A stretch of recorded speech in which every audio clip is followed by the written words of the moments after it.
Look at it, because Lustig makes the run to the near post. I don't know who tracks him. Again, you see that he's up higher than anybody. He just runs there. Nobody seems to go with him, and Devlin comes to try and deal with it. Can't get through the bodies, and it's a poor goal for Cliftonville to give away. They'll be disappointed. Great delivery from the set piece, and Devlin probably, in hindsight, he'll think that he should have stayed at home. But Lustig gets a run on it. Nobody goes with him. Again, he's physically bigger and stronger, and goes and wins it, and it's a comfortable finish for him. There's a picture of relief. Neil Lennon.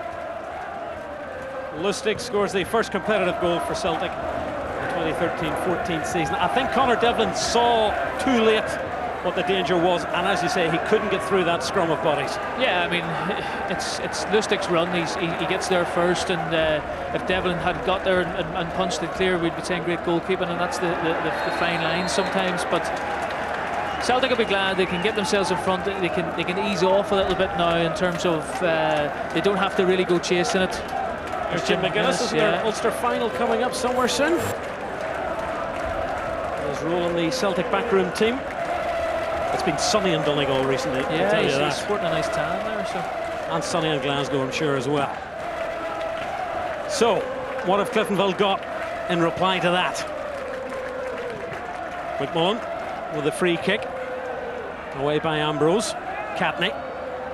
He's lost out to Scott Brown. And Stokes is bringing Jamie McGovern with him. And suddenly there's an extra spring in the step of Celtic.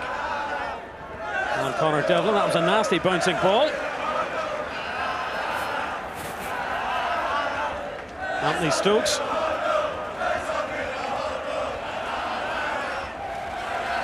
As the Celtic fans in front of us demonstrate their joy at Mikael Lustig's opening goal as the action continues behind them. Garrett. Catney. Caldwell's gone forward. Can he get there before Forster? No, he can't. It's a good run from Caldwell. The ball's not great from Catney, because if he can lift it into that channel, I think Caldwell, he'd made the run, nobody really spotted it, and it was only as a Gary seen it. It's probably too late. It was the pass that really beat Kieran Caldwell. Izzy Garrett. Kayal. Ambrose. Forrest now on the right-hand side. Commons looks up, and nobody there. Just didn't bend back round. I think he was trying to pull it in towards the far post and maybe bend it round for Stokes maybe to attack the back post, but in it we're going a little bit too flat and a bit too straight. No Hooper, no Wanyama, no Matthews, no Ledley. For this Celtic team, 7.5 weeks since winning the Scottish Cup, are a goal to the good. The double winners against, well, Cliftonville were 90 minutes away from being treble winners. Here's Boyce, though, gets the shot in, and he just needs half a chance. And there's hope for the Cliftonville fans. It was a good run from Boyce, and he's unfortunate. He was waiting on the ball. You can see that he wants it to come in front of him, and I mean, it's a decent strike, but it's the deflection from Ambrose takes the sting out of it, and it becomes quite easy for Foster. Scored the winner last year in the Europa League qualifier against Kalmar, the first European victory here at Solitude. This is Kaya. Wilson. The goal scorer Lustig. He got 3 last season. He's got 1 so far tonight. That's off McGovern out for the throw.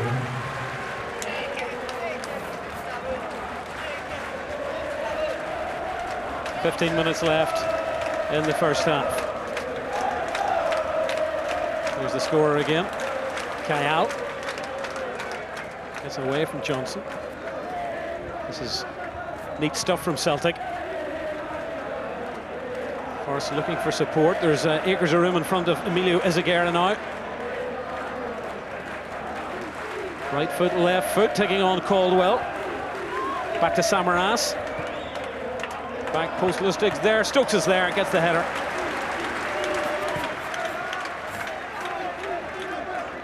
Quickly restarted, long ball by Devlin.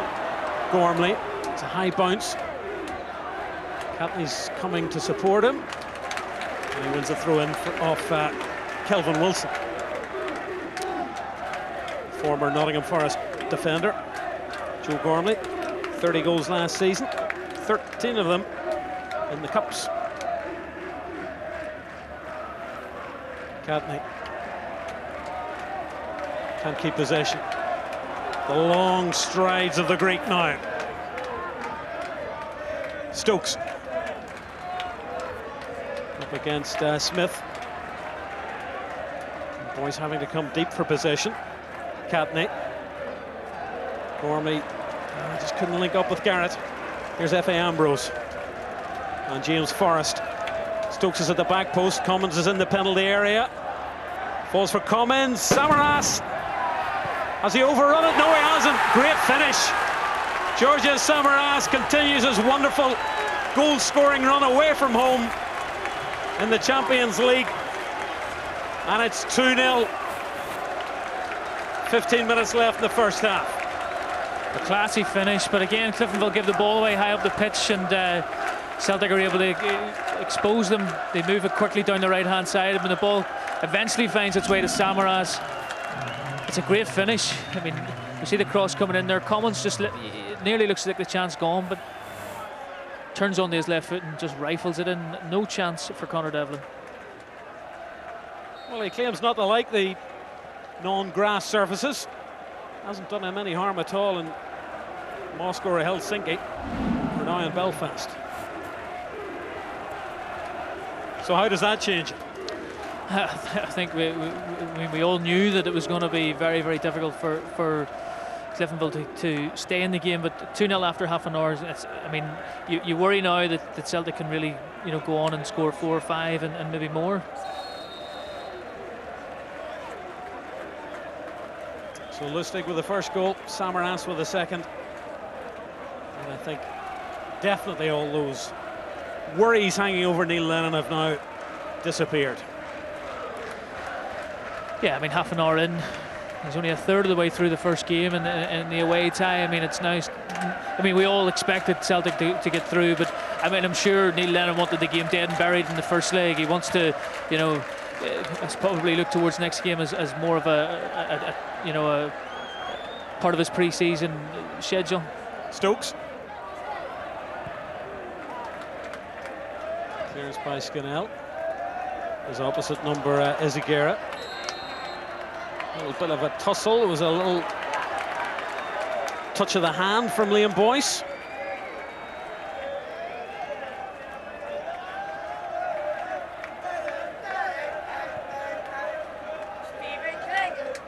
Lustig. Forrest. Scott Brown. Don't seem to be any injury problems for the Celtic captain. Wilson fancies a little run forward. Kayal. Stokes. Lovely control. You could see what he was trying. He just wanted to lift it over the goalkeeper, just didn't sit quick enough for him, and it could be a long, it's nearly an hour left in the game. 2-0 down at the moment. Yeah, I mean, Cliftonville have nothing really to hang on to now, so it can become a little bit disheartening when you're out there and you're getting passed around and it's easy for the other team, and they need to probably work an awful lot harder now to try and keep the ball, because they keep giving it back and they're becoming tireder, and mentally they're becoming fatigued, and they can get a goal back. Well, they need to keep it as things are until half-time. They don't want to, concede again, because then it really is just a case of trying to get the game done and dusted. But they're struggling to keep possession once they play it into the Celtic half, and if you can't keep the ball, then you're obviously going to be under a lot of pressure, and those waves are going to keep coming, and Celtic will only get stronger as the game goes on, and Cliftonville will, unfortunately for them, become tireder. Tommy Breslin watching with a resigned look at Caldwell's at the back post. He's taken it well, and he was unlucky with a finish. It's a good ball from Liam Boyce, and again, Caldwell, I mean, he's a threat from you know, these positions, he probably wants it right in over Izagiri's head. He was onside. He was, yeah, and holds his run quite well. He's coming in his left side, which is his weaker side, and can't get over the ball, and high and handsome. 6 goals last season, Kieran Caldwell. Suffers from hay fever, told his mother to lay off the hoovering this week in case it flared, or made it flare up. I never need much encouragement to lay off the hoovering, Chris. This is Garrett. Ronan Scannell. It's a very bright sun that he's looking into. Behind the goal defended by Fraser Forster. Conor Devlin, little he could do about the second goal.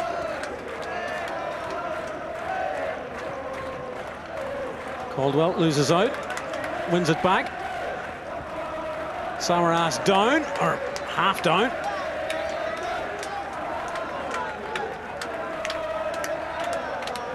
Difficult to tell whether Samaras is happy or not. His face doesn't give much away, does it? Inscrutable. Oh, there's room now for Commons, even more room for Forrest. This could kill the game off. Well, Forrest goes down onto the challenge, wins the free kick. Ronan Scannell will be the second Cliftonville player in the Croatian referee's notebook. Yeah, he just got, again, 1v1, and I was actually surprised that Forrest didn't just try to go outside him and get a shot away with to play the 1-2 with Stokes, and he's never getting to the second ball anyway, but Scannell's committed to the challenge, and there's no doubt that he fouls him. So suddenly, any number of players are interested in taking a free kick for Celtic. Samaras is there, Lustig's there, Scott Brown.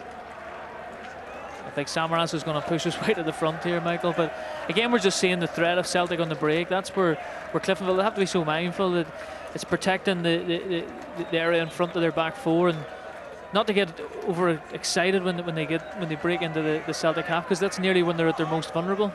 Apologies, the match officials are Ukrainian. Geography not my strong point.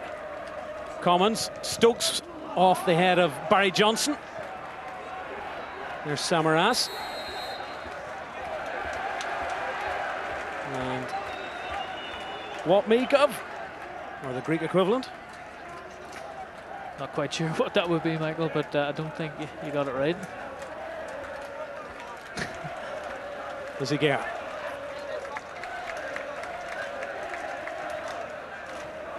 Scott Brown. There's room for Forrest now. He's enjoying himself on the right-hand side. Stokes is there. Just too many defenders. George McMullen doing sterling work for his team. He took it down very nicely. Gormley. Loses out to Kelvin Wilson. Brown all the way back to Forster. He hasn't much to do in terms of saving the ball. That one chance, half chance from Liam Boyce. And Celtic just starting to string a little bit of possession together, looking more confident with that 2-goal cushion. Ryan Catney won't stop trying, helped by Joe Gormley. Catney doesn't feel the decisions are going Cliftonville's way at the moment. Kayal. Lustig. Forrest. Lustig. Kayal. And again, suddenly the full-backs are wanting to get forward. Emilio Izagir finds Chris Commons. Commons on the turn, gets the shot in! Oh, goodness! How did that stay out? Commons thought it was going in. The chance might still be there for Celtic, for number 3. Kayal. No. Well, Chris, he seemed to do everything perfectly. Can't like yourself, just thought it was a goal. You know, beautiful skill, gets inside and just bends it with the right foot, and you just think it's goal all the way. Conor Devlin thinks it's goal all the way. He has that resigned look there, and fantastic skill. So unfortunate. 2 inches inside the post, that's into the net. So the woodwork has been struck twice now. Celtic, you can see that how seriously they've taken the game. Obviously, it's a Champions League qualifying game, but there has been no let up from them, and obviously Neil Lennon has his side well prepared, because they're continuing to go, and Cliftonville are in for a long evening. And in this second qualifying round, there's no back door into the Europa League. You're out, you're out. Yeah, I mean they'll probably look at the draw and when it was made and being fairly happy. It's close to home. They're playing against a part-time side. Cliftonville delighted, obviously, with the draw. It's such a glamour tie for them. Celtic will be looking at it from a business point of view and thinking, you know, 99 times out of 100 and possibly more, you know, we're going to get through. They want to get themselves in a Champions League group and then get out of that Champions League group. Exactly. Emulate last season or go even better. Well, that's really, when you look at the Scottish League, that's what Celtic's goal has to be. I mean, in all likelihood, they'll win the league again. It's you know, it's probably a fairly uncompetitive league, so they'll be looking at the Champions League as a barometer of success for that club. 5 minutes away, the Cliftonville players from hearing what Tommy Breslin has to offer in terms of words of encouragement at half-time. Caldwell, McMullen. Campney looking for it. Boyce getting his foot on it. Here goes Commons, though. Flag goes up against Anthony Stokes. And the odd sarcastic cheer, I think, from the home fans, suggesting the match officials from Ukraine haven't been favouring the men in red.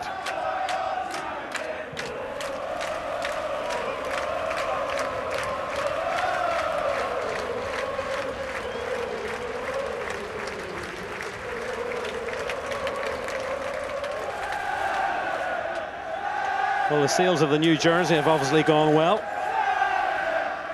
Those 7 little stripes meant to represent the number 7 jersey,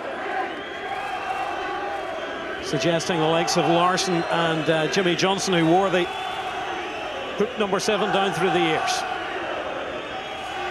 Kenny Dalglish, famous Celtic number 7, although it was not. Might have worn 9 as well. Did he? Well, maybe I'm wrong. Yeah, well, certainly wore set. Took Kevin Keegan's number 7 at Liverpool. Gormley with a header. Kelvin Wilson in front of the Celtic fans are, well, it's called doing the bouncy, but they're certainly testing out the springs on these temporary seats.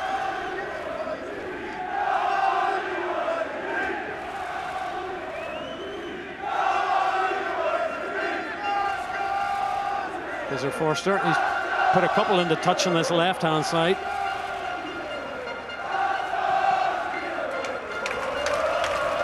Finds Samaras. Clearance by Johnson. Izagirre.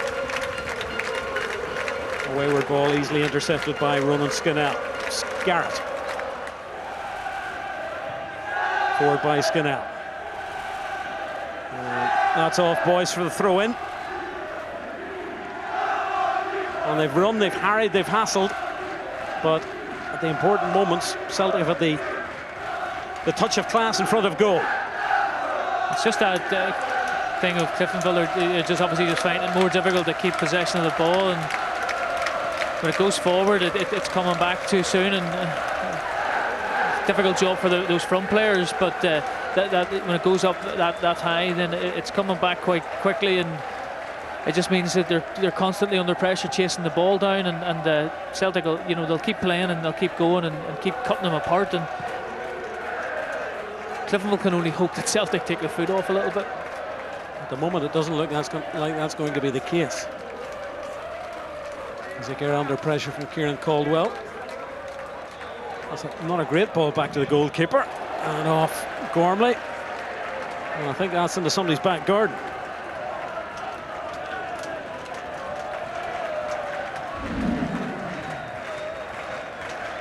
Not the sort of pass back that a goalkeeper fancies. Could have ended anywhere. I mean, it was unlikely it was going to end in the net, but sometimes strange things happen.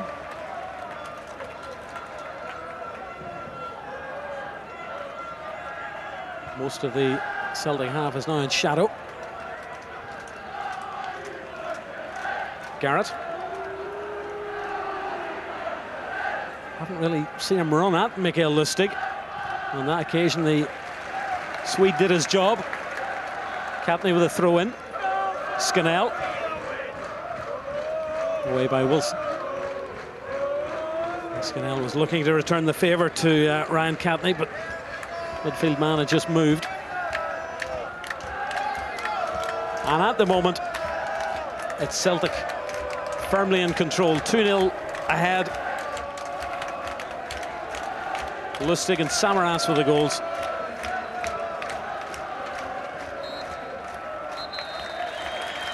And the referee from Ukraine, I don't think he adds more than 5 seconds stoppage time. Samaras is in debate with Issy Guerra, despite the fact that he's opened his account for this season. Healthy debate going on between the two men on the left-hand side. 2 goals for the Celtic fans to enjoy in the first half. Lots of hard work, lots of effort, but he's the happier of the two managers. And Chris Morgan, 2 contrasting team talks, I'm sure, at half-time. Absolutely, Neil Lennon will be delighted. They've practically booked their place in the next round as things stand now, and Tommy Breslin will be. It's a case of damage limitation now, and try to keep the scoreline respectable. And I guess we expected this, but he's got to now try and get his players up and so that they don't come out and get overrun in the second half. So Celtic, their class is told. 2 goals, and they've hit the woodwork twice at half-time. Cliftonville 0, Celtic 2. Well, watching that first half with me, Jim Magilton and Frank McAvenny, Jim, it was a masterclass from Celtic, really, wasn't it? Yeah, we talked about attitude before the game, and we felt that if Celtic were switched on right from the first whistle, it would be a long night for Cliftonville, and that proved to be the case. Very professional performance, a real attacking threat. We pointed out before the game what a threat they would be, and they haven't disappointed, as Celtic have been very thoroughly professional. Frank, you're not surprised, are you? No, I'm not. I thought, when I seen the team, I thought, look, Neil Lennon was taking this very seriously, and there is a big difference between pre-season games and Champions League, and it's Champions League game. Doesn't matter who you're playing. These boys want to get back to the Champions League, and they want to get into their league. So into the league, the group qualifying group. So they'll put a professional performance in. 2-0 at half-time, could have been 4 or 5, but Cliftonville's done well. I think it's just the strength that physically Celtic are too strong for them. OK, well, let's hear from the Cliftonville assistant manager, Peter Murray. Thank you, Stephen. Peter, for 50 minutes it was competitive. If anything, you looked like the better of the sides, and then hurting yourselves, concede the corner, which arguably you shouldn't have, and you're 1 down. Well, we're very disappointed. We said before out, we can meet Celtic a wee bit edgy, and to lose from a set play, which really, I think Connor and Jordy got a bit of a mix-up, and any level to concede from a set play is very poor, because we were doing very well up to then. Yeah, and then the second, again, you concede possession high up, and Samaras, it was special.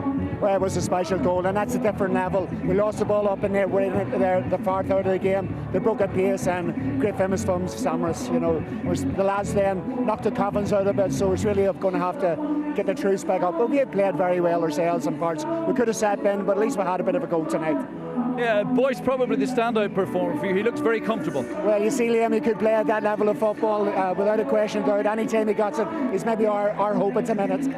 As next hire, could we be looking at Diarmuid O'Carroll to freshen things up? Well, in fairness, we'll be probably looking for a few changes to try and freshen things up, because the lads have worked very hard. It's a hot night.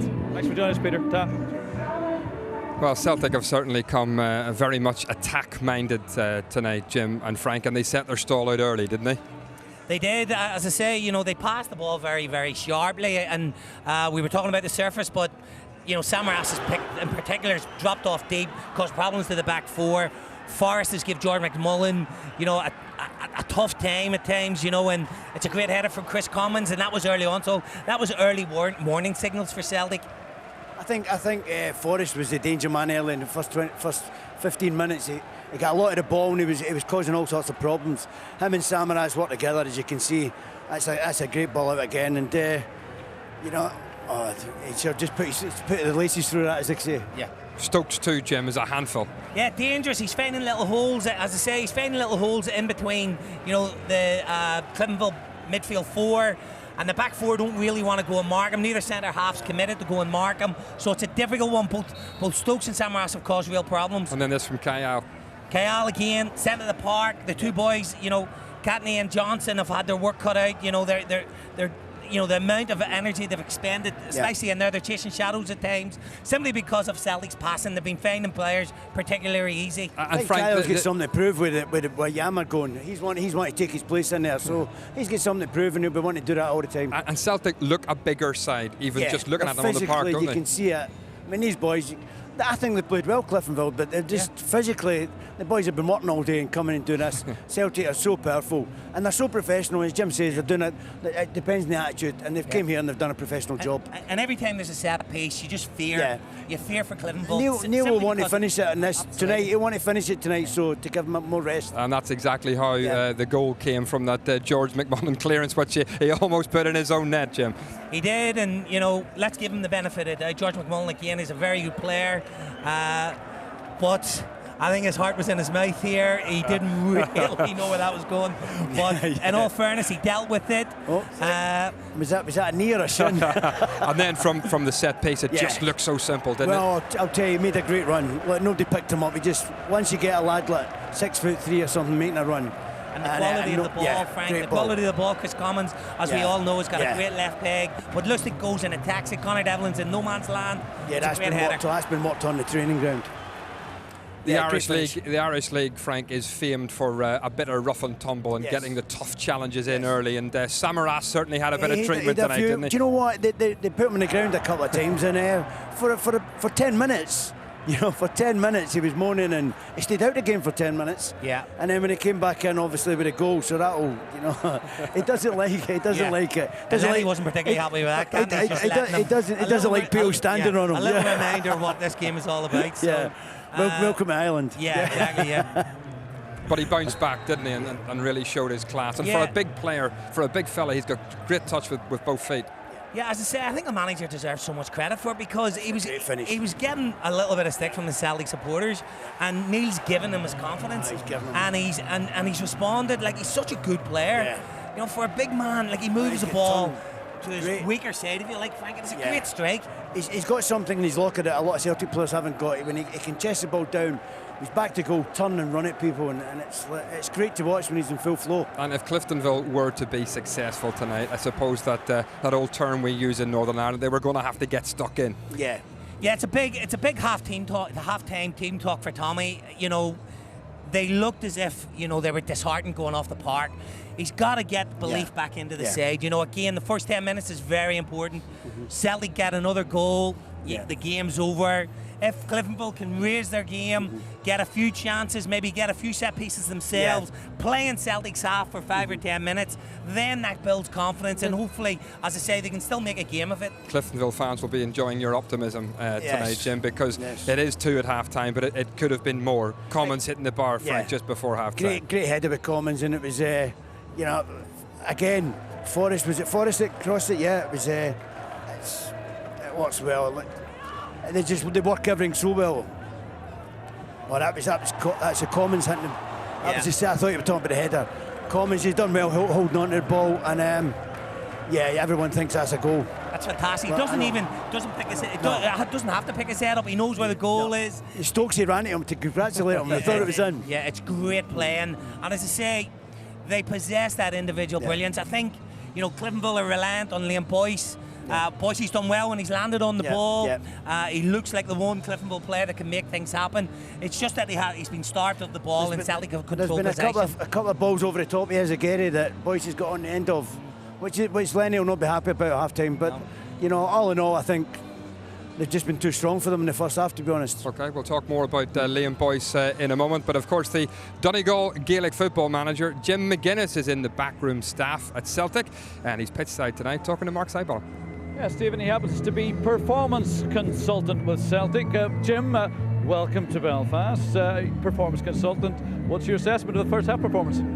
Good. Obviously, great atmosphere, Mark, and that was to be expected. And I think it's more of a carnival atmosphere, really, than anything else. And it's just great to be here. And Celtic obviously had to weather a bit of a storm there early on, and showed a lot of composure and got the ball wide in good areas, and done a wee bit of damage towards the end of the first half.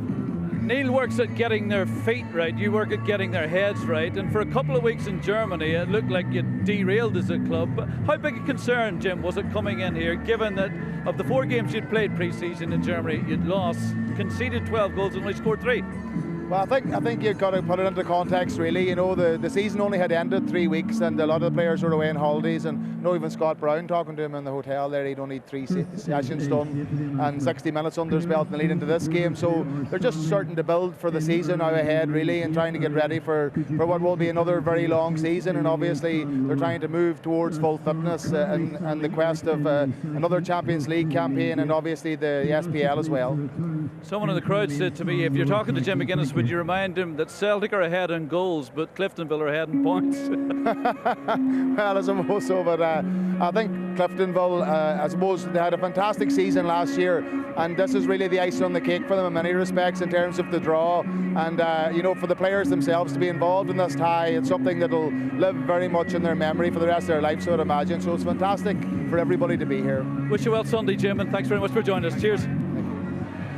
Well, if Cliftonville are to get a goal tonight, you feel it's going to come from Liam Boyce. How impressed have you been with his performance so far? When he's landed on the ball, he's always looked composed. This is from the first whistle. Yeah. Look at the composure, takes it on the chest, nice and brave, forces them to make a tackle, and unfortunately he scuffs the free kick. But that was in the first couple of minutes of the game. When you get a touch like that in the first couple of seconds, the confidence rises. And it took a hefty challenge to stop him. He's a good player. He's always been technically gifted, and you know, no problem with the ball at his feet. Of course, he's great awareness of time and space around him. It's just that he's been starved. It's a great run. Yeah, over the top. Knows exactly where he is. Gets his shot away. That's all he can do. And being linked with moves to English clubs, possibly, can he make it across the water? I certainly think he has the ability, and he's got the physical capacity to do that. It's if he gets the right club with the right manager, I see no reason why Liam Boyce can't make a professional career. There's no doubt about that. No. Celtic looked oh so comfortable on the ball tonight, Frank, and it's something you both picked out was their lovely movement, Jim, tonight, or even around the defensive area. Yeah, they passed the ball really well. It'd be pleasing. You know, Lenny, he's very much possession based. They've been very comfortable in all fairness. They've earned the right to go and play.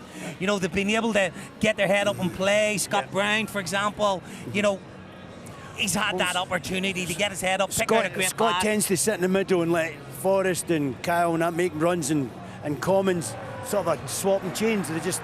They end up like Commons. They can do that as well. That was a long ball, which you very seldom see from Celtic. Which Tommy won't be happy that a central midfield player has that amount of time to get his head up, pick a pass, absolutely. And Chris Commons is making a diagonal run, which, you know, he's obviously given them the freedom to do so. Well, Cliftonville may be 2-0 down, but I'm sure their fans will still be thoroughly enjoying this occasion this evening. And one former Cliftonville favourite is talking to Mark.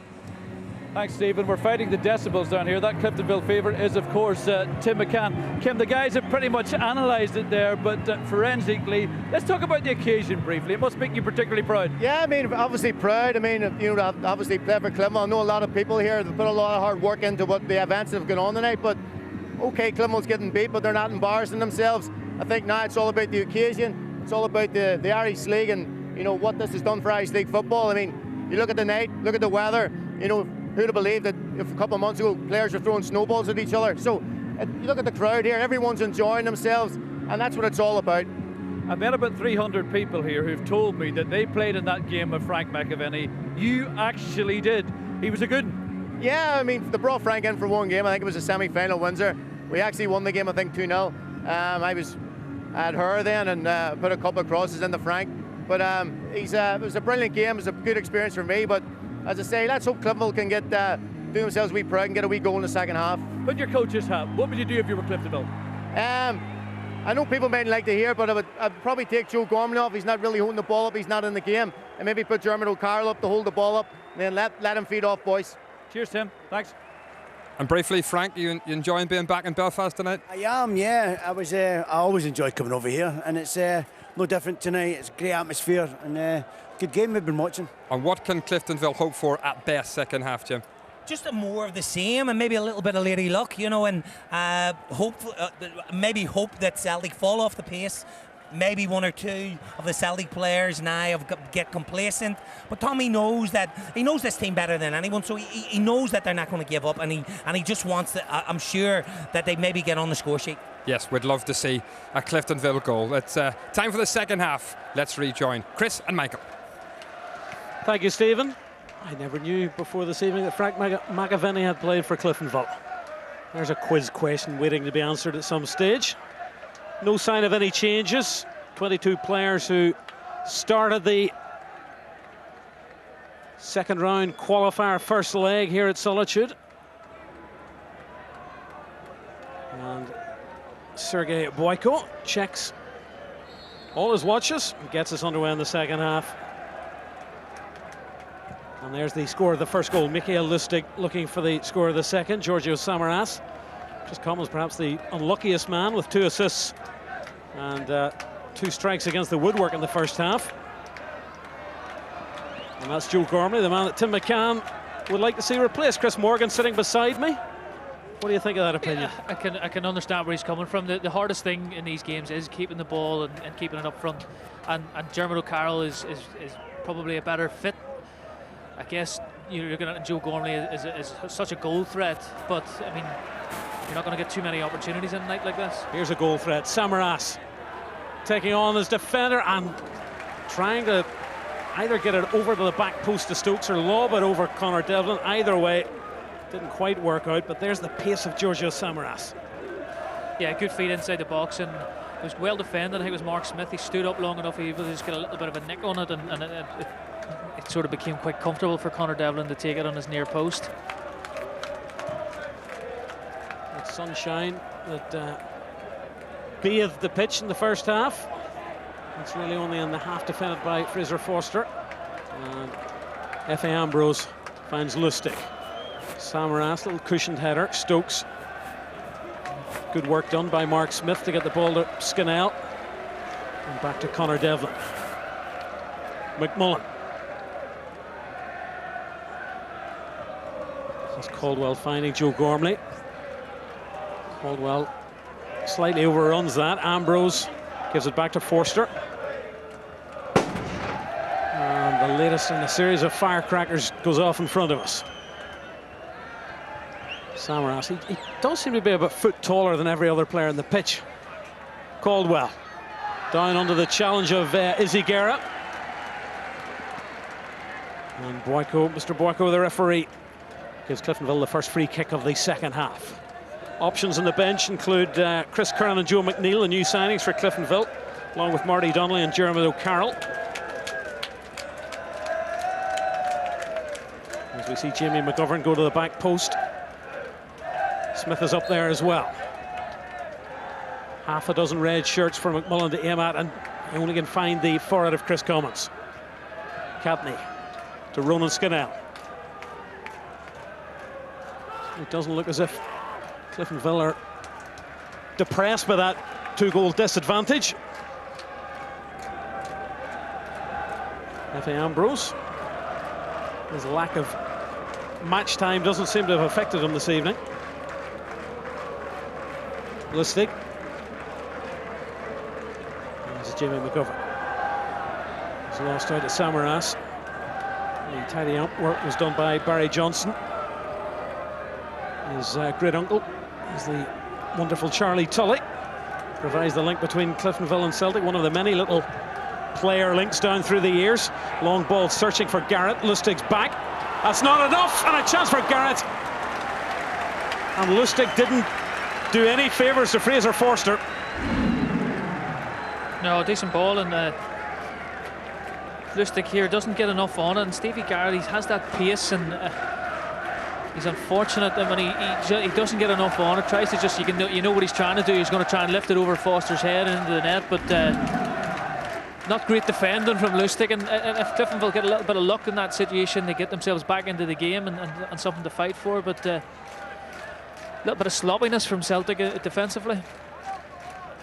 We've seen the odd lively finish to a match here at Solitude. You never know. 2-1, anything's possible. It just changes the sort of dynamic. The dynamic, yeah, of the game, and it lifts the Cliftonville players, and you know, goals are so important in matches in terms of how the players react to things that are going on. Suddenly you go from feeling tired to you get a little bit of a burst of energy, and you know, it's been a good start from Cliftonville this half, and they've got to try to build on this. This is good possession stuff. Nice interlinking by Scannell, Garrett and Boyce. Finds Gormley, he's onside. This is more like it from Cliftonville.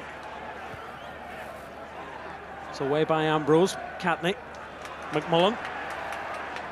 Still 3 forward, one of them's Caldwell. A support from his captain, can't find him. Does win the throw-in.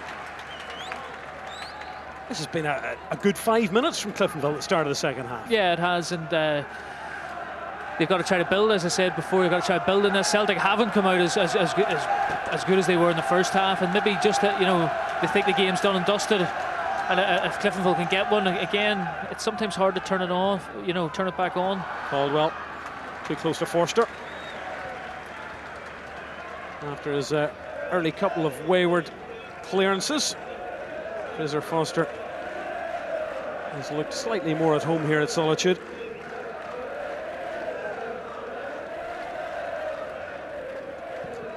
There's the sun that he's looking into on the far side. Caldwell. Gormley. Ambrose goes with him. Garrett's in the area. Johnson's there as well. Nobody in a red shirt to pick up the ball, though. There's a Berham Kayal. He is really international. Unused substitute at Windsor Park when Israel came to visit. Lustig, Scott Brown. Is he going to last the 90 minutes? There's a little nudge from Ryan Catney. Didn't look to be an awful lot in it. I felt the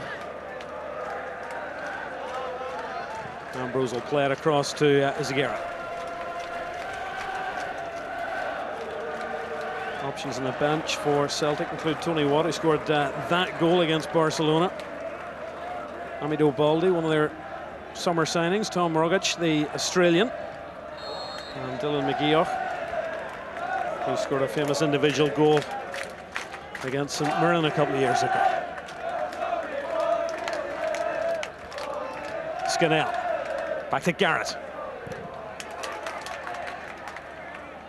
Ball returned by Celtic. Scannell, a hopeful ball forward. Garrett's first to it ahead of Commons.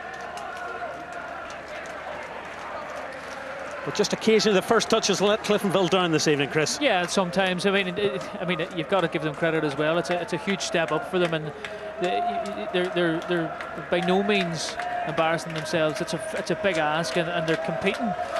You would love to see them get a goal and really make this a game again. And I look at Celtic's back four, and it's not been massively convincing. You know, at times when there's straight balls going forward, they haven't defended it well, and you just hope that at some stage a chance falls and they can take one. Samaras seems to be playing at about half par at the moment. Brown. We've really yet to see Forrest with the ball in the opening 8 minutes of the second half. Was such a threat in the first half. Capney. Nodded down by McMullen. And here come Cliftonville. Gormley.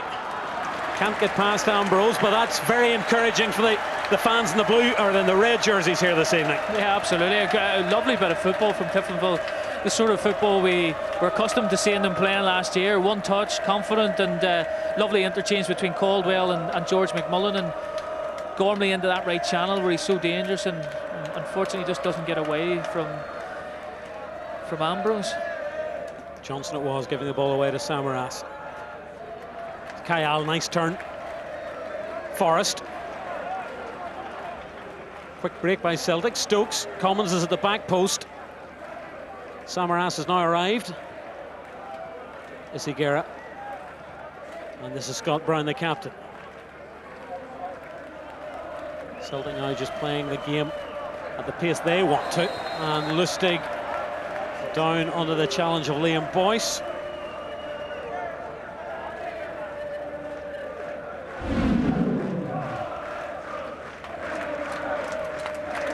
Yeah, I just call him. Not much contact. No, called him definite foul, but no real intent from Liam Boyce. Lustig took a little bit of a chance, because if Liam Boyce had been able to nick it off him, it would have made it interesting, but he just managed to evade the challenge. Commons with a free kick. Is this a pre-arranged move? Izagirre to the back post, good header away by Scannell. Johnson. Boyce. Forward by Wilson. Samaras was in an offside position, taking a wee while to get back. Commons with the nod down to Lustig. Stokes is onside. Can he get past McMullen? Gets the shot in. And a tidy save by Conor Devlin. First time ball up the pitch, looking for Liam Boyce. It's Boyce and Gormley upfield for Cliftonville. He's got past Kelvin Wilson. Gormley, is this a chance? Joe Gormley! Snuffed out by Lustig and Ambrose, and Boyce was in there. And the Reds fans find their voices. Yeah, super play from Liam Boyce. Fantastic play down that side, and a lovely pass. The weight on it. Gormley is a good first touch. He just can't get it. He can't get the shot away quick enough. And then even when it breaks, Boyce he's alive to it, and he's unfortunate not to take it off Scott Brown. But a great challenge by Ambrose. Yeah, he stood up but really probably a feature of how Celtic have played, where they've hit Cliftonville on the break. That's how Cliftonville played it. They're a really clever ball from Conor Devlin, kicked it and found Liam Boyce and showed everything that we know he's got, pace and ability when he gets on the ball. Kayal keeps it alive on that left-hand side.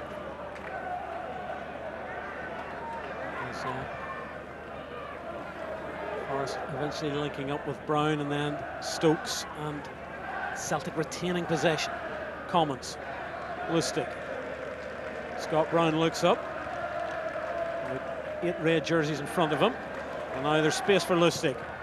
Cross to the back post, they're queuing up. Stokes with a header. And again, a nice height for Conor Devlin. Just a sense that 11.5 minutes into the second half, Celtic are refinding their first half mojo. Yeah, they're passing it around at times quite nicely, and they've had some joy when they've been able to pick a diagonal, and Scott Brown's been able to drop into those areas and do that. And here's Forrest. Commons. Stokes again staying onside. Forrest is there, off his back, and away by Scannell. It's just the play now concentrating inside the Cliftonville half. Lustig back to Ambrose. Goes past Joe Gormley. Lustig.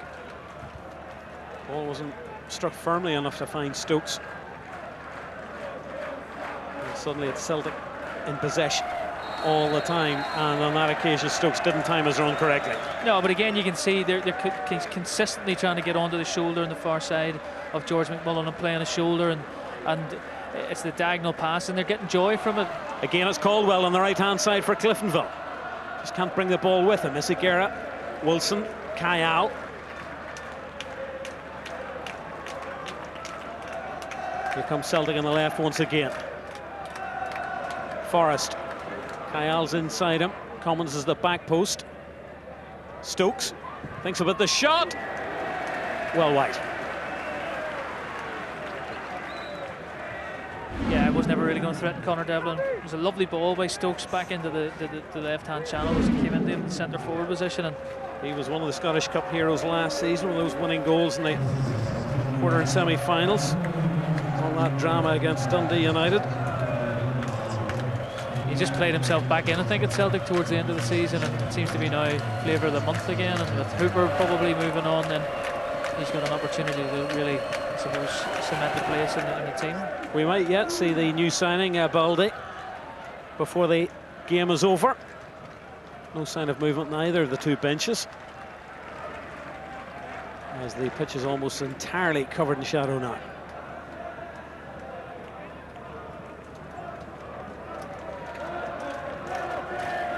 Samaras. Brown.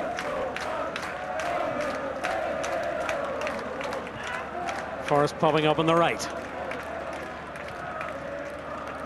Commons is onside, taking on McGovern. Stokes can't get the header in.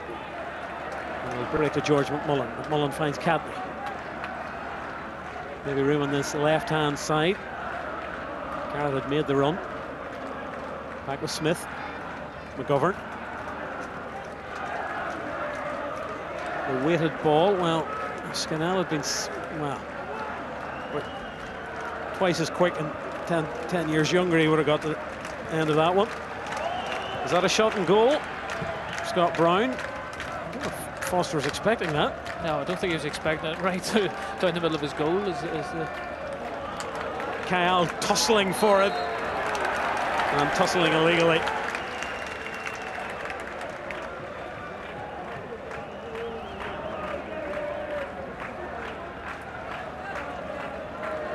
Well, they're enjoying themselves. Yeah, I think it was always going to be a little bit of that type of an atmosphere around the ground. And better away by Wilson. Garrett wins the free kick against Scott Brown. The Ukrainian referee.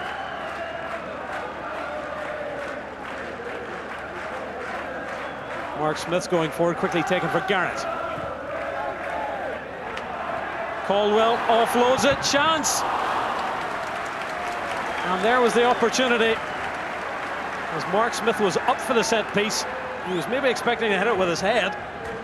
Wasn't expecting to get the shot in. No, great ball from Garrett and a lovely touch from Kieran Caldwell just to release Smith. And again, we talk about Celtic doing things quickly and catching Cliftonville out. Celtic were caught out this time with quick thinking. Johnson released Garrett and a good ball into the box. This is Boyce. Samaras. It was neatly threaded through, but Catley was alive to the danger. A second opportunity, though, for Samaras. Stokes. Commons is peeling forward, and that was a good defensive work by Mark Smith. Popping up both ends of the pitch. Yeah, it was Cliftonville. It's probably been their best chance of the game, and I think it was Kelvin Wilson threw himself in front of it. It was a really important block because you'd fancy it would have been a goal. Ambrose on Joe Gormley. Barry Johnson being told just to not to referee the game, the fellow with the whistle's in charge. There's the touch from Caldwell. Kelvin Wilson it was indeed. Really good awareness from Caldwell. But yeah, good defending from Celtic. They probably doesn't really catch it cleanly, does he, Mark Smith? But still good defending. So can Cliftonville find a goal? McMullen's over the free kick.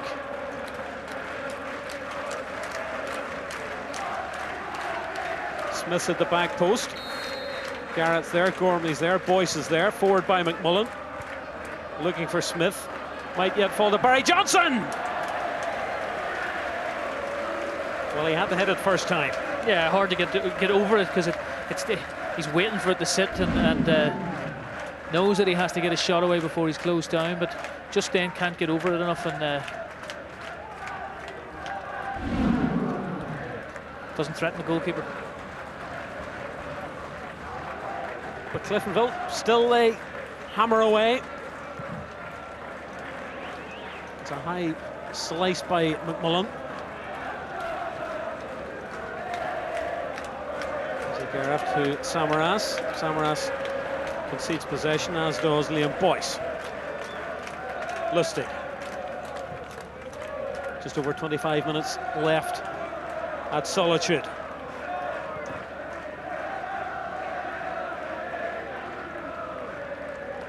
Lustig to Brown. James Forrest.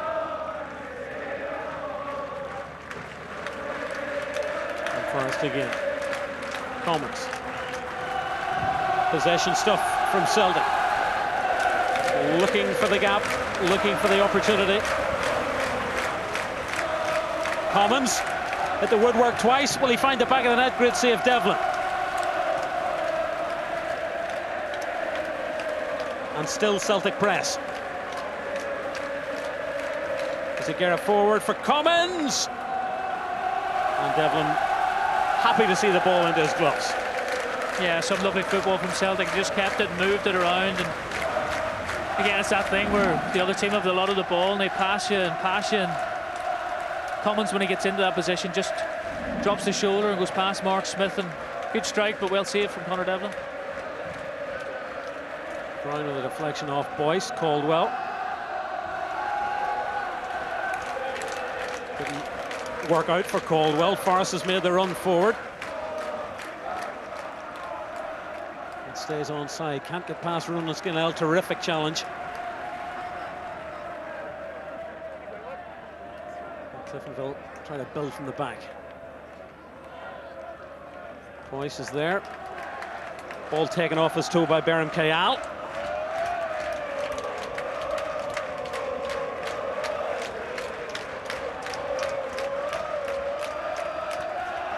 Boyce.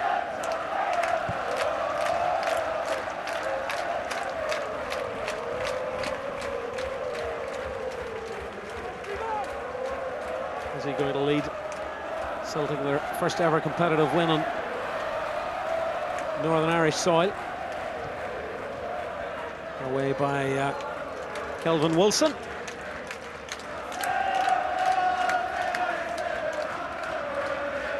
Garrett. Put in by Lustig. Header on by Catney.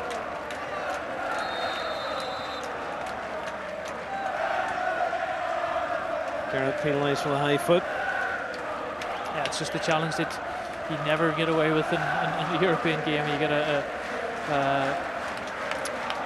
referee from a European country, they just never let you away with that when the foot's raised anyway. That was nice by James Forrest. Tidy by Lustig. Commons. Kayal. Segura can pick it up where Samaras missed it. Samaras has it now. Clearance was by Smith. There was room in front of Johnson, but suddenly Samaras' big size 12 boot won back possession, but here comes George McMullen. Gormley. Catney. Boyce. Showed too much of it to Kayal. And Mark Smith was alive to the threat. And Gormley's won the free kick.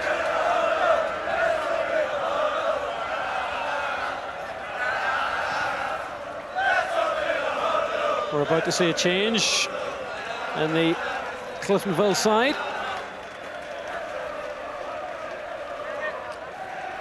Looks as though Jeremy O'Carroll is going to get the last quarter of the match in place of Joe Gormley. Scott Brown, before Cliftonville can make that change, is Aguirre up against Caldwell. Back to Brown. Scott Brown suddenly thinking about a shot, finds Commons. And Cliftonville, I think, are just getting a little bit tired now. Forrest. Back to Stokes. Room for Stokes! Oh! Woodwork struck for the third time this evening. Yeah, great strike again. And very unfortunate of Anthony Stokes. And you're right, Cliftonville are just getting a little bit tired now, and Celtic will punish them if they keep playing the way they're going, because that's a great strike. Nobody can get close enough to Stokes to close him down. And well, that was one of the calls that Tommy Breslin made. O'Carroll ahead of Gormley. And now Jeremy O'Carroll, who spent 5 years early on in his career at the Celtic Youth Academy without making the breakthrough. Impressed at Glenavon and had a decent season. It's going to be a double substitution as Marty Donnelly is going to come on as well. But Jeremy O'Carroll on for Joe Gormley. Yeah, I think Joe Gormley did well tonight. Didn't get too many opportunities. He learnt a lot tonight playing. Long range shot by O'Carroll, and almost the instant impact. Yeah, what a substitution that would have been. I mean, it sat up quite nicely for him and hits it quite well, but good link up. O'Carroll won the first ball and flicked it on to Liam Boyce and was able to take the return pass, and not too far away, Michael. He had 6 goals last season for Cliftonville, famous of course for scoring 6 goals in one match for Glenavon against Cook a couple of seasons ago. think 3 of them were penalties, Michael. If you're a striker, you shouldn't be pointing those things out. A goal's a goal. No, absolutely. I mean, I'm not saying that doesn't make them a goal. It's just a useless piece of information that I carry around at times.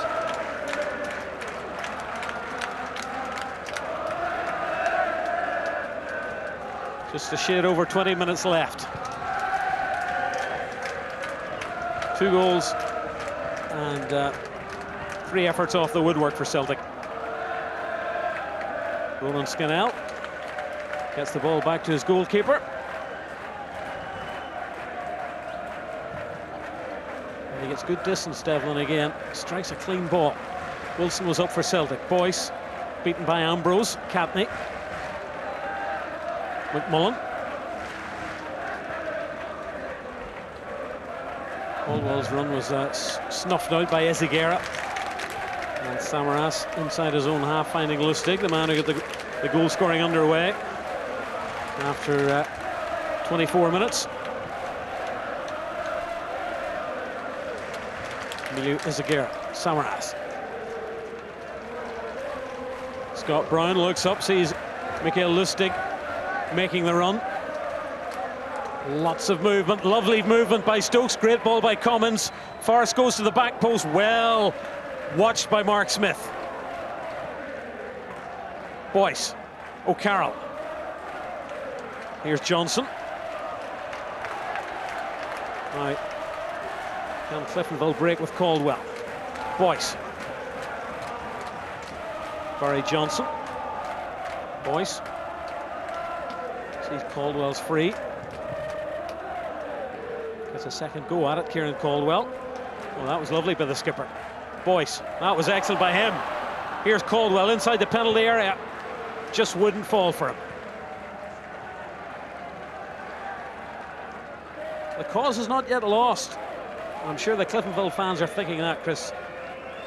Yeah, I think they would love to see a goal and to give give themselves something to cheer. And it's been a good performance from Cliftonville, certainly this half. I mean, you could maybe argue that Celtic have taken their foot off the pedal a little bit, but Cliftonville have been very good this half. They've kept the ball well and they've passed it around, and there's been a couple of near opportunities, and I think I'd love to see them get a goal and to get a little bit of reward for a hard night's work. Lustig is the man who's down. Marty Donnelly's the man who's coming on for Cliftonville. He's going to replace Kieran Caldwell. I think Kieran Caldwell can be really pleased. I think he's had a really good second half. He's been comfortable in the ball, and he's put a real shift in. Lovely skill. On another night, Kieran Caldwell might have been in on goal. Stephen Garrett will move over to the right-hand side, I would imagine, and Marty Donnelly will just come onto this left. We are going to see Tony Watt. That's just what the Cliftonville defence probably wouldn't want to see. Fresh legs, pacey legs. And he's going to replace Anthony Stokes for the remaining 17 minutes of the match.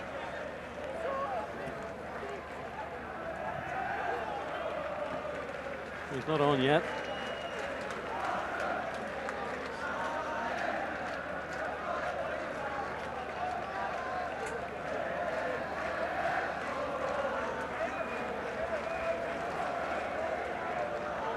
He's about to come on once the paperwork's all sorted out.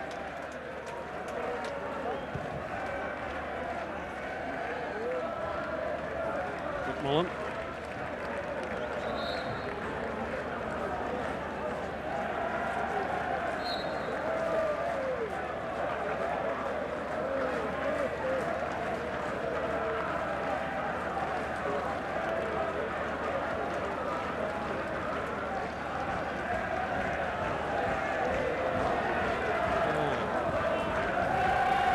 Samaras is the man going to replace, not Stokes.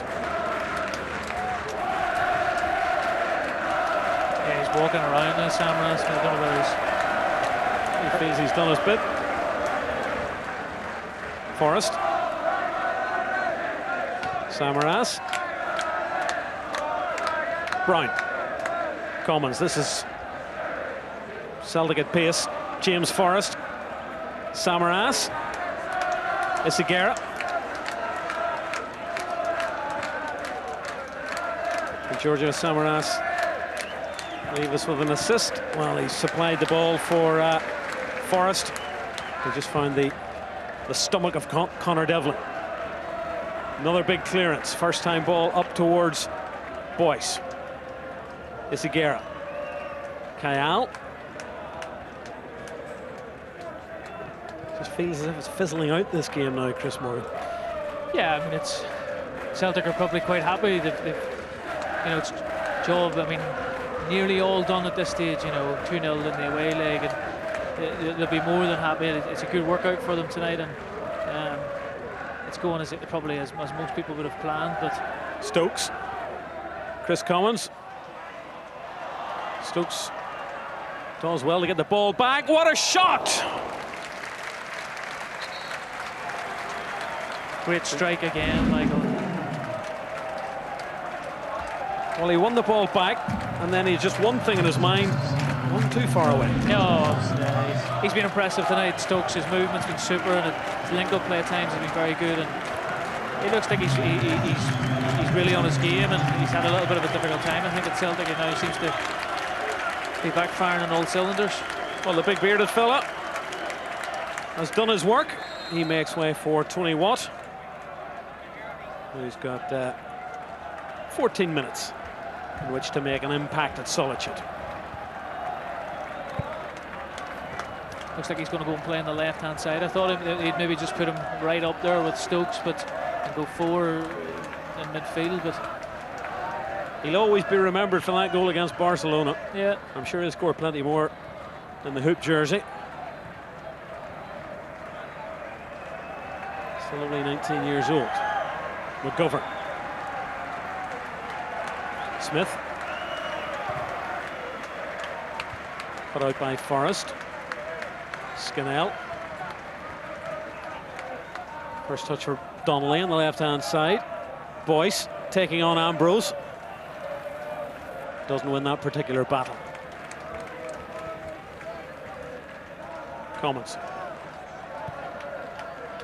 And Forrest just wasn't on the same wavelength. He's been impressive, Chris Commons. he has. I mean, you look at their attacking players. Forrest has been very impressive. Some of the movement at times has been super, and you know, people talk about the pitch surface here. It nearly suits good players, you know, technically gifted players, because it's very, very true. And I think they've been impressive. A potent attacking four they've had tonight. Attitude's been right from Celtic. I think that's the key thing in these games, Michael. You start with the right attitude. They started, you know, Cliftonville had a little bit of a flurry early on, but really after that, Celtic became really strong, and they've continued with that. I mean, even now where it's fizzling out, but they're working hard. They're keeping the ball, and that's really difficult for Cliftonville, because the tiredness is there, and they're chasing and they're trying to get close, and it can be tough going when the situation arises. Competitive debut for the former Ballina-Mallard man, Chris Curran, replacing Stephen Garrett.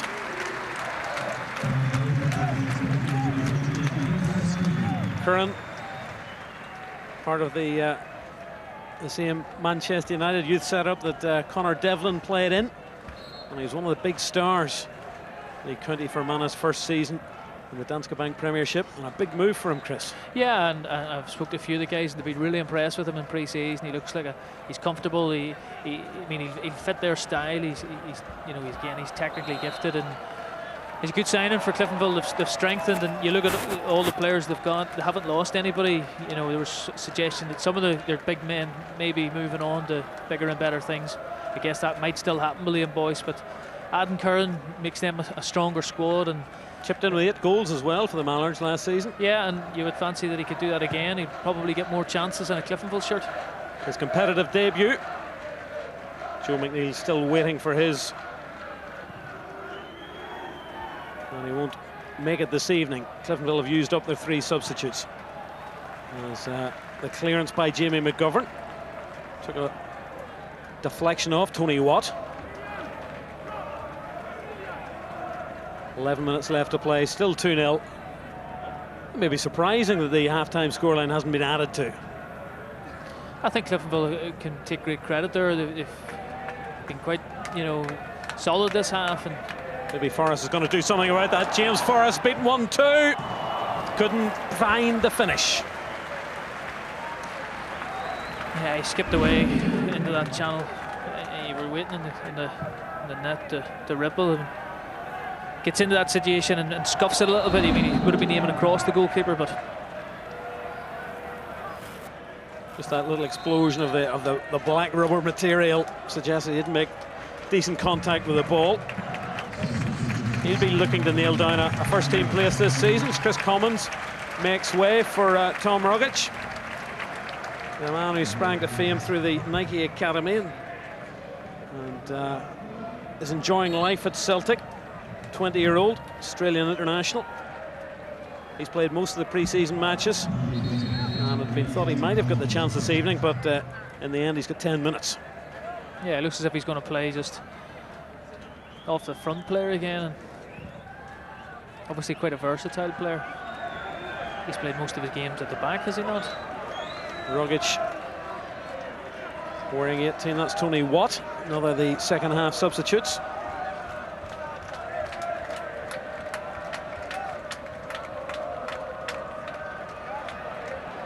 And Celtic have won the ball back. Chance now for Stokes. Good stab away by Jamie McGovern. Rogic can't get his foot on the ball. Johnson back to Devlin.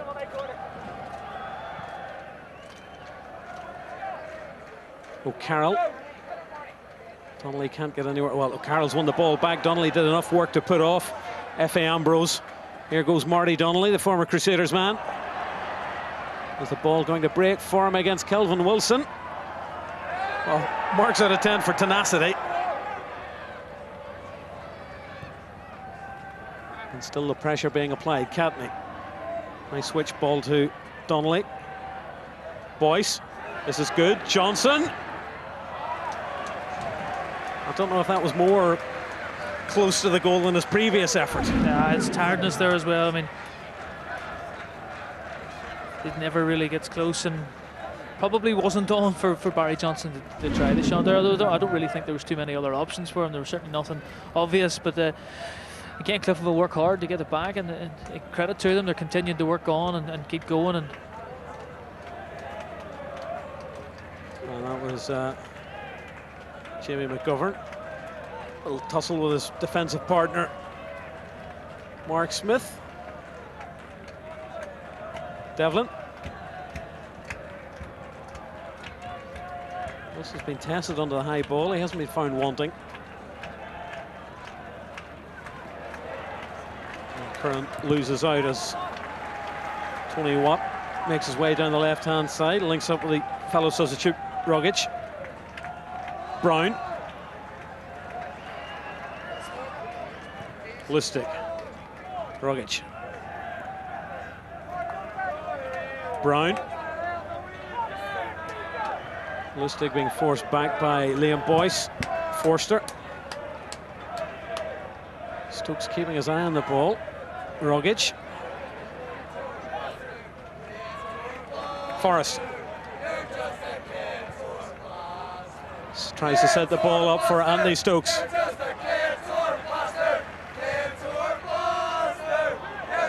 Ambrose cuts the ball out, cuts the danger out.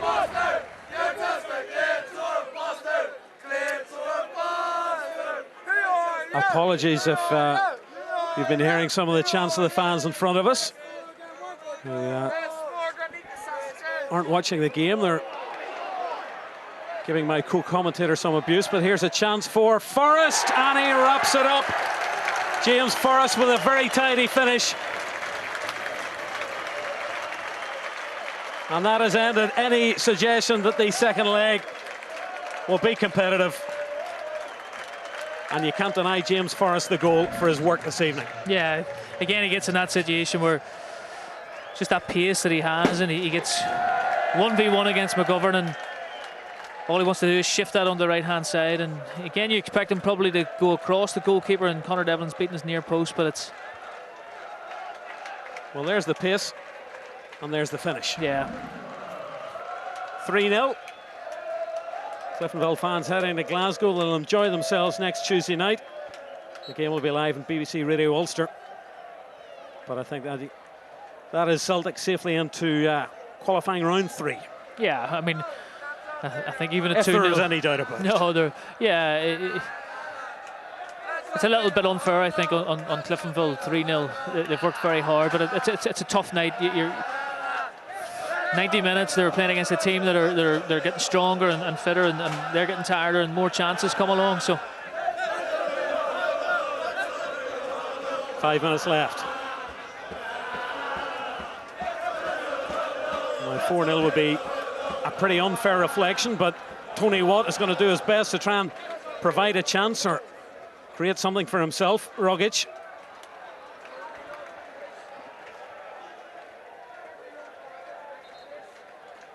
Well, might he rub his chin. But yeah, it wouldn't be the first time we've seen a game get away from a team later on. Tiredness sets in, and Celtic are now buoyant and they're going forward. And Dylan McGeoch comes on for the dying embers of this match.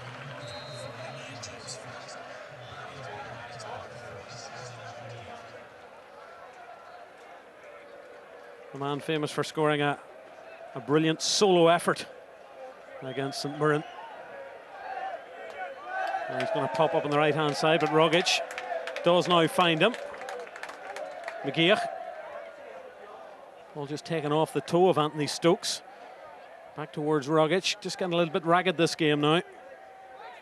Lustig. McGeoch. And all the way back to Effie Ambrose. Here's our Forster.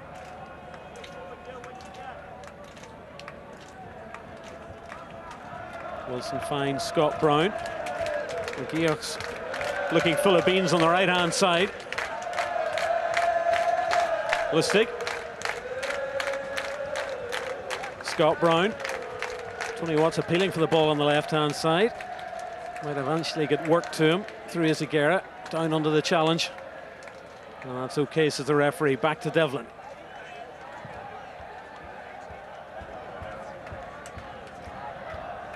Little touch by O'Carroll and away by Ambrose. Picked up by Izagirre. Rogic is with him. Kayal is with him too. Ambrose. Lustig.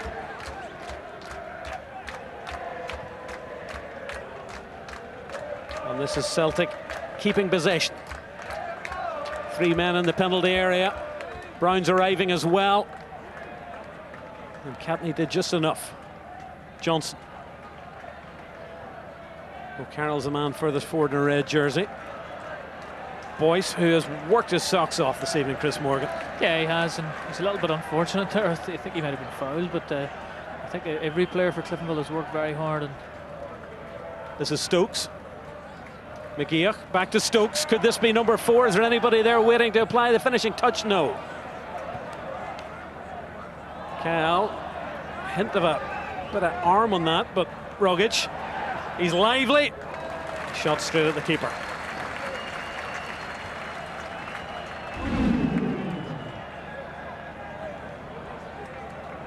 Just too much fizz for Ryan Catney, who's tired after his exertions. A couple of minutes left to play. And can Cliftonville sneak a goal? I think maybe that they've given it their best.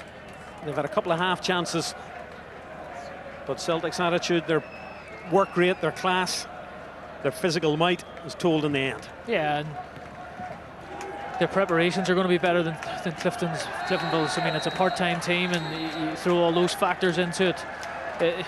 You know, Celtic have they're obviously a full-time team. They go away to Germany to prepare, and you know. Kayal goes into the referee's notebook for that fairly cynical challenge.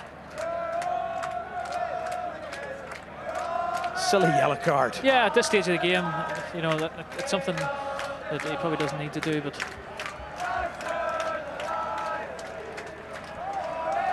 last minute of the game. Played short to Ronan Scannell. Hoisted away by Wilson. And here comes Stokes. Rogic is going down the right-hand side, stays onside. Lovely touch. Stokes on for McGeoch. Pass McMullen. Just ran out of room.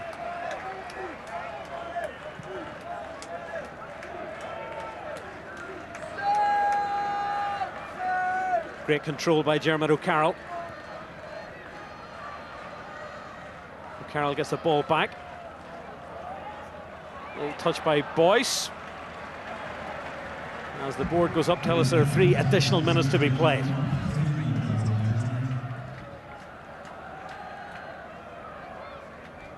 Brown. Tidied up by Donnelly. Flicked on by O'Carroll, but Boyce wasn't there. Lustig. A lot of room in this right-hand side for Celtic. McGeoch.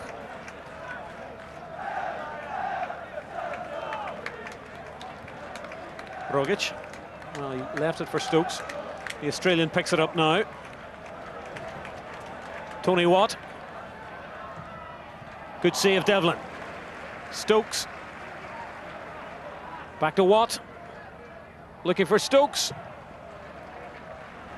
I think Cliftonville will be quite happy to hear the full-time whistle. yeah, they're definitely at that stage where that's what they want, and those extra 3 minutes, I'm sure they were hoping for less than that. But looking at Stokes there, you can see he's keen to get on the score sheet tonight. He's continuing to go, and for a striker, it's important to get a goal.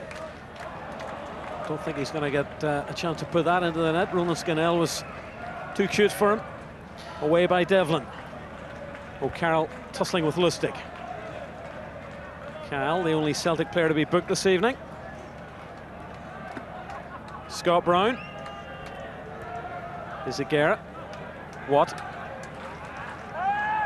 And many times have we seen it this evening, Celtic just deciding to keep hold of the football. Lustig. Gets it back from Stokes. Tony Watt. Just over a minute left. Mark Smith. Lost it looking for Liam Boyce. Ambrose was there. Donnelly. O'Carroll. 6-7 hoop jerseys back doing defensive duties. Curran. Can't find O'Carroll.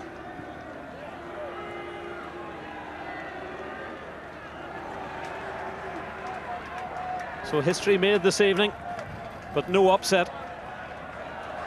A goal in the last seconds would be something worth telling your grandchildren about if you're a Cliftonville fan. But O'Carroll can't get any advantage in Kelvin Wilson, who's been pretty solid in the heart of that Celtic defence. Yeah, I mean, they probably haven't been as tested as much as they will be during the season, but apart from a few anxious moments with, you know, sometimes straight balls forward, it's been a fairly comfortable evening for the Celtic back four.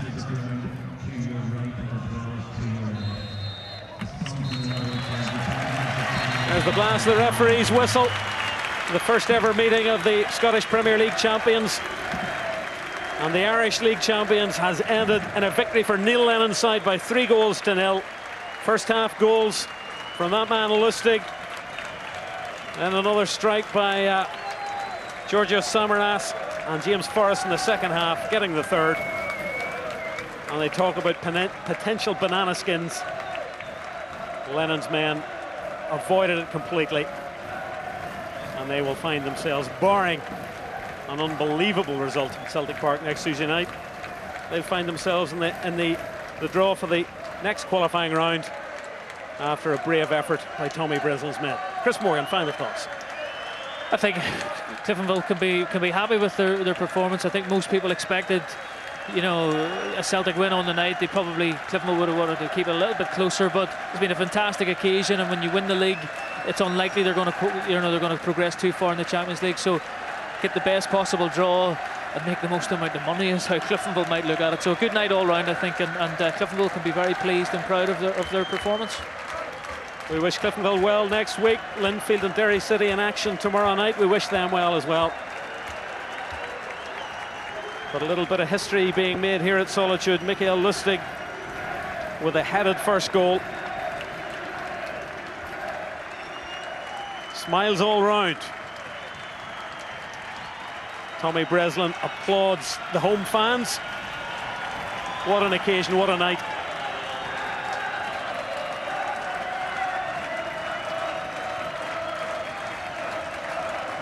And he's a popular man with the fans in red and the fans in green and white.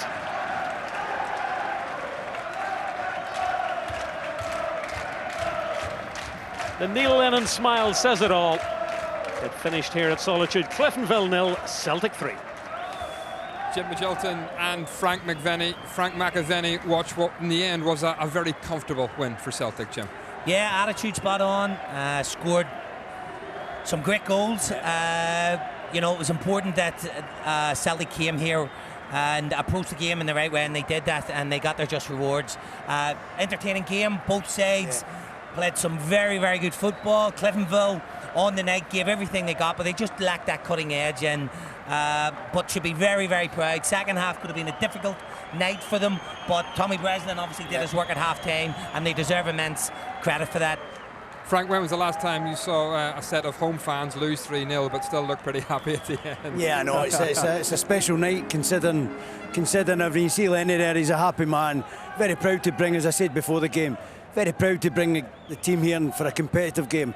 And he's done well, you know. He'll think the game's finished, because I can't see Cliftonville going to Parkhead and scoring 4 goals. So he'll be able to rest a few of his players, I would think, at Celtic Park. OK, well, let's hear from a couple of the Cliftonville players tonight. They're talking to Mark. In no particular order, Barry Johnson and Liam Boyce. Liam, I'll start with you. The occasion, you certainly weren't overawed. Beaten 3-0, but I guess beaten 3-0 by a side which was in the last 16 in the Champions League. No shame in that? Well, no shame. I think the full-time training stuff told in the end, like, they were way quicker and stronger on us, and sort of 3 mistakes, like couldn't hold it up 2 times in the counter, and a set piece, the man got free. So we can hold our heads out. It was just 3 mistakes. It was the difference in the end. You looked incredibly comfortable out there. Did you feel comfortable amongst that class? Yeah, well, it was good enough, like, but I had a couple of good moments, like, and we could have scored, but yeah, I felt alright. It was just a bit fitness, like, in the end. They were running passes basically and walking passes, the strength and pace of them, but that comes with full-time training. Yeah, Barry, in the end, ultimately, part-time, some of you guys working today and had to get off early to come and play this, and no disgrace, but arguably, as Liam pointed out, that was the difference against professionals. Definitely, you know, the first 20 minutes, 25 minutes, I thought we gave as good as we got, but their sharpness is unbelievable. You know, we played a few full-time teams, even the ones down south. It's just the difference, you know, 4 or 5 yards of sharpness is all the difference in this level, and to be fair, they didn't have to work for any of the goals. We gifted them 3 and they took them. Arguably, you should have scored a couple of great chances. Liam fat there. That's not me who gets the shots, it's Liam and Joe. But no, if it had took one, it might have been a different game and give us something to hang on to. But there's no shame in getting beat by a team that beat Barcelona last season, you know. So we'll hold our heads high, but it was a good workout for us anyway. It's still pre-season for us. Our bread and butter's the league, so that's what we're preparing for. The great uncle Charlie Turley, he'd have been proud of you, Charlie. Played a dozen or so times, I think, with Cliftonville, then of course Belfast Celtic, and 300 appearances for Glasgow Celtic, 50 goals. Good old night for the family. Well, all my family was here, and he's Kieran Cadwell's great uncle as well, me and him are cousins. But it was an unbelievable occasion. I'm sure all my family enjoyed it. They were drinking from the early hours of the day anyway. Someone probably can't remember it. So it was a good occasion, but just disappointed at 3 goals, you know. Liam, when Caldwell, I think it was, cushioned that one down for Garrett, did you think goal?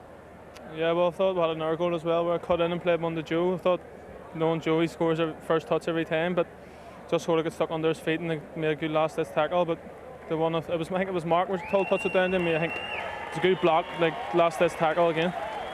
A couple of days ago I said to you that this was a window for you. Could you cope with the pressure? Because so many have been saying, without disrespecting Cliftonville, that you could be on the move. Do you think you've done your cause good this evening? Yeah, well, I'll have to watch it back and see for myself, but I think I've done a few good touches and stuff and played some good passes, but the end of the day we lost, so it doesn't really make a difference. Lovely touch from Neil Lennon to go around and applaud the crowd. Yeah, well, everyone's all friendly here. It seemed like a friendly atmosphere and stuff, like good atmosphere. Fans were all sitting together and singing together, so just fair play to them as well. Cheers. We'll talk to the manager. Just stay with us. Tommy, for my money, Liam Boyce looked arguably the best player on the park. No disgrace, but 3-0, a fair reflection. Yeah, I think so. You know, it's just disappointing. You know, the 3 goals were probably, well, they were preventable. You know, it's a soft corner and then we give the ball away twice in the middle of the park and they're in on top of us. But no, they're a class act, and then, you know, they opened us up, but Liam done well. I thought it was a lot of good performances from our team, and I thought we played well between the boxes. But you know, 3-0 was probably about right. What would you have given to have registered a goal out there for the home fans? Because you did come close. Yeah, we you know, we'll always create chances. It's just unfortunate we didn't just have that wee bit of composure to put it away. But it's one of those nights, you know. Just glad it went over. You know, and that's it's off our you know, the game on out of the way. So you know, it's good preparation for the league. And as I say, but would I liked a better result, but it wasn't to be. Sure, all you have to do is go to Glasgow and score 4. That'll not be a bother. No, not a bother. You know, we'll sort that out. No, but they're a class act. You know, as I say, you know, their movement, their touch, and you know the pace down the flanks. So you know, we knew what we were going to come up against. But I thought we showed up well, given them we're only back 3 weeks. So we'll look forward to the next week. Yeah, and at times you look very comfortable out there against the side which was in the last 16 of the Champions League, and that must please you as a manager looking into the new season. Yeah, that's what I'm looking for. You know, as I say, we're only back 3 weeks, so you know, some of the passages of play was good. Which you know, obviously we give it away cheaply sometimes, but when we did get that, keep that composure and keep possession, I thought we matched them at least, and you know, but you know, we couldn't sustain it for 90 minutes, and as I say, 3-0 was probably about right. Before kick-off, Tommy, Neil Lennon was reminding us that in 1987, as a 15-year-old, he came here with Glenavon and scored the winner in a match which you played in. You've had a word with him this evening. What did he say to you? He reminded me of that. You know, it was actually from here. He scored from about there into this goal. No, he just reminded me of it, and you know, we've known each other over the years. So you know, it's good to see his career sort of went onwards and upwards, and you know. He just wishes all the best and congratulated us on winning the league last year and stuff like that, so it was all good. Can't let you go without sorting out an argument for it. Frank McAvenny is one of our match analysts this evening. We all know that he played for Cliftonville in 1992. Now, he can't quite recall whether or not he scored one or set one up, but he thinks you scored one. Put the record straight. I scored it. The ball was played in the box. Windsor Park. He came over, played one game. He had a bag full of boots. It must have been about 40 pairs of boots for every different surface. It was played in the box. He chested it down, and I scored it. So if he's claiming a goal, he's telling lies. He had a bag full of boots. Apparently yours were about 2.5 years old with the toes hanging out. Yeah, toes hanging out of them and studs missing from the bottom of them. But you know, such as professionals and part timers. But no, he's a good lad, and he did well that night. Thanks for your time, Tommy. Well done. And we searched the archives today, Frank, to try and find that goal, which Jim and I both believe you scored, by the way. But unfortunately, Mark told me I scored. but we couldn't find it. But Cliftonville can hold their heads high tonight, can't they? The big difference tonight, when Cliftonville gave the ball away, Celtic punished them. Celtic punished them when they gave the ball away. When Celtic lost the ball, Cliftonville didn't punish them, and that was a big difference. You know, obviously fitness was a major factor, but the movement and just the commitment of the Celtic players was a joy for everyone. But I didn't expect that. I expected them to come and win. But you know, after the results they've been getting in pre-season, that was a good performance. Cliftonville stayed committed right to the end, Jim, didn't he? Which will be encouraging for the manager. Yeah, definitely. And you know, obviously Tommy's philosophy on the game is such that it was always going to be an entertaining game. You know, 85 goals last year in the Irish League is a huge amount of goals. You know, so. Yeah, it made for an entertaining game. We just felt before the game the team Neil picked was always going to be, you know, if they got in front, if their attitude again, we keep going back to that word, but if the attitude was spot on, it was going to be a difficult night. And if you give the ball away in those sorts of areas against top class players, they're going to punish you. Yeah, Celtic were really a different class tonight, though, Frank. Well, you expect that. If Celtic play, then there's no. You can't put them in the same league. I mean, obviously they're not in the same league, but you can't put them in the same class because the Celtic have got far and wide great players that can damage any team, not just, you know, Cliftonville. They can damage Barcelona's, you know. And they'll certainly do it, and they've done it tonight. Yeah, Cliftonville didn't score, but I think when they watch this little montage back of all the chances they created, certainly at the start of the second half, they'll be very, very pleased, Jim. Started the game very well, second half, and you know this is a really good chance. I don't think he really expected it, and had he got a little bit more, it's a difficult chance in all fairness. I think he thought he was getting hit with the keeper there. Yeah, but this was great play. You know, there was real belief in the team. You know, I have to say the two centre halves for Celtic were excellent. You know, so Ambrose and Wilson were excellent and snuffed out any real opportunities that Cliftonville created. But this was great play. Good movement by Cliftonville. Yeah. Well, that's it's one touch, and he should have better touch, and he should have done better with that. But as Liam says, normally Joe's got a better first touch, and if they'd got that tonight, it could have been. Oh, that's another chance. Yeah, that's a great chance. It's a great chance. Kieran Caldwell's a magnificent touch, first touch, and I think he's just got to put his laces through it. You know, Barry's not renowned for his goal-scoring exploits, and he admitted that afterwards. I'm glad if he had said anything differently, I think I had a word with him. But it was one of those, you know, it was one of those nights where they, you know, Tommy probably would have been really worried at half-time because. You know, Celtic were very good first half, you know, and dominated first half.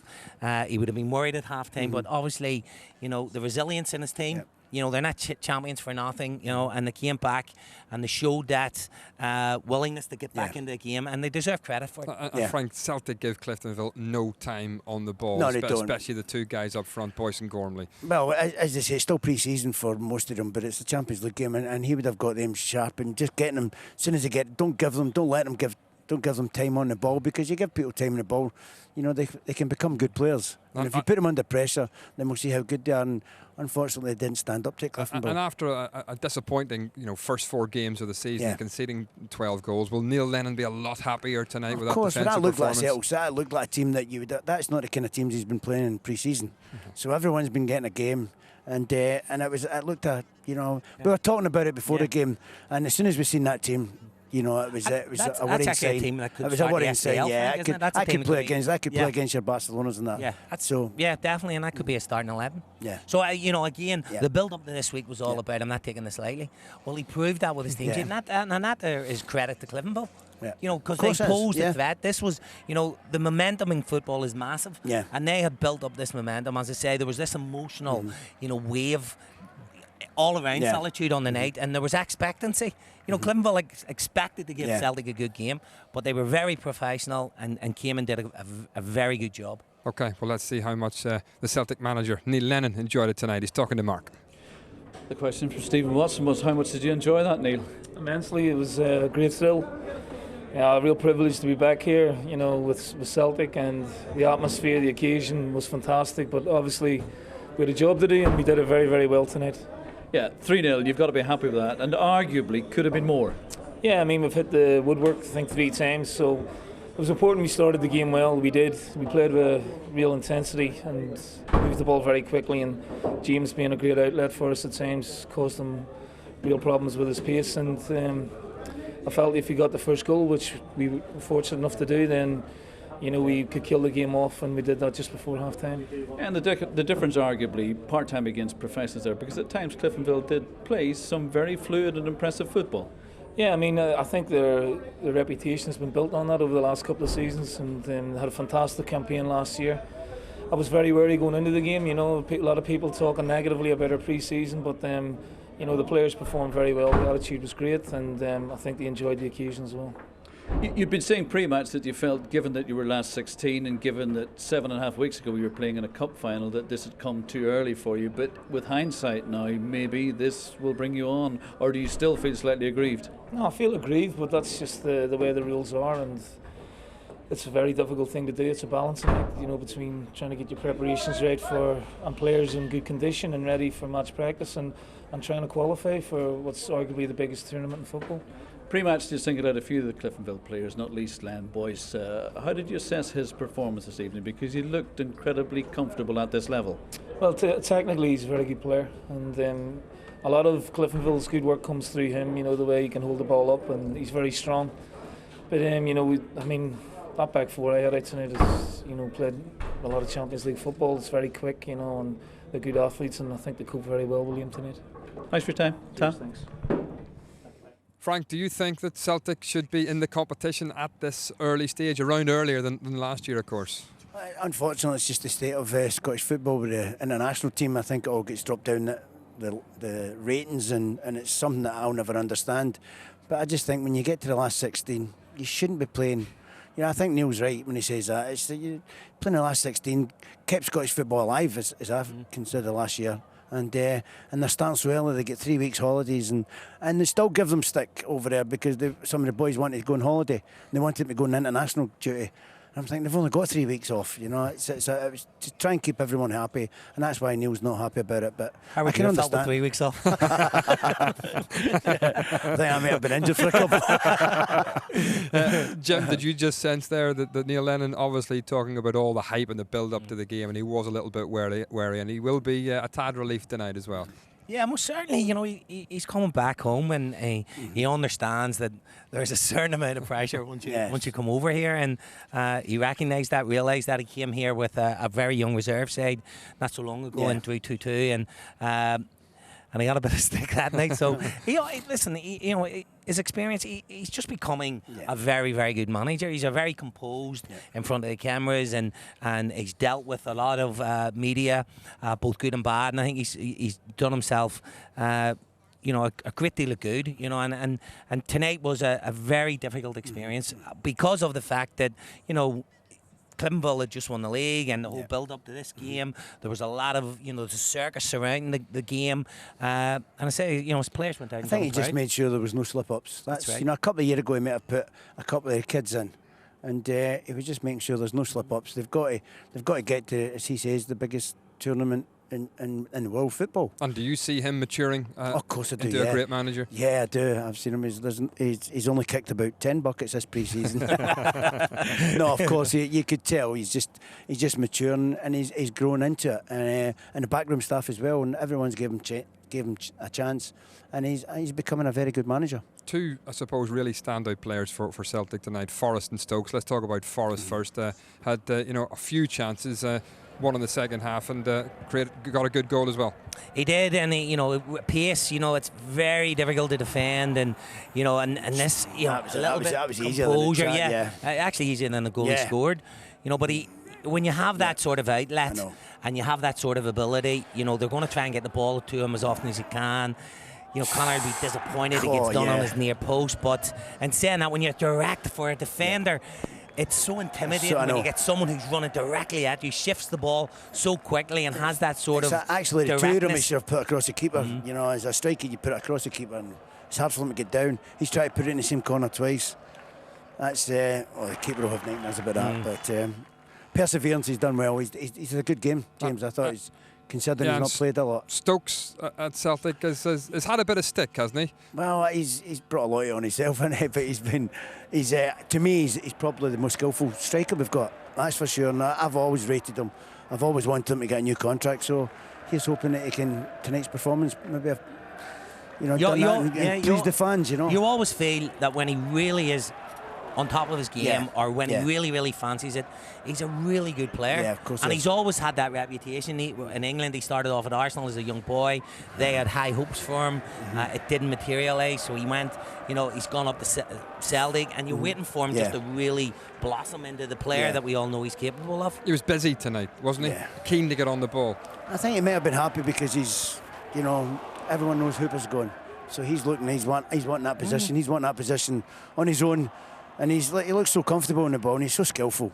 Yeah, and one of the things that people maybe criticise him for is his work ethic. But tonight he looked very lively. He looked up for the game. And as I say, he was probably unlucky not to score a goal. Well, the coaching staff would get that into him. You've got to work for the team. Everyone, that's part of being a footballer nowadays. So yeah, was that not part of you? Was that part of you? That was the only thing I'd done. Was that not your contract? I worked. You've seen me after the game. Well, for those of you who are perhaps joining us a little bit late this evening, Celtic scored 2 great goals in the first half, and here they are.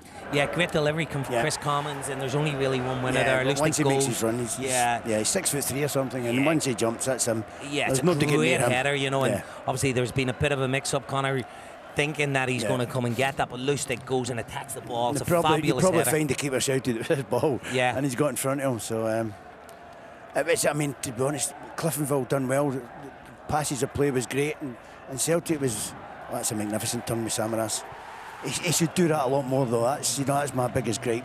I think he's magnificent when he turns and runs at people. Yeah, I like him in the box as well. Yeah. Especially if he possesses that sort of quality. Like, ball comes to his right foot, shifts it onto his left foot. Yeah. Bang, goal. Frank, you disappointed that Samaras perhaps doesn't use his physical presence a little bit more? If you've got that height and that ability and that weight, you put yourself about. When there was little boys in midfield kicking him and he was going down like a sack of spuds, and you just got to look at him. I think most centre forwards who are that weight, and most centre forwards don't have that kind of ability. But he's a great player. I just wish he would get on with it and stop moaning and maybe kick them back sometimes. And Jim, as an occasion, just how successful has this been for the local game tonight? It's been certainly a great advert for Irish League football. It certainly has put them on the map. The whole occasion.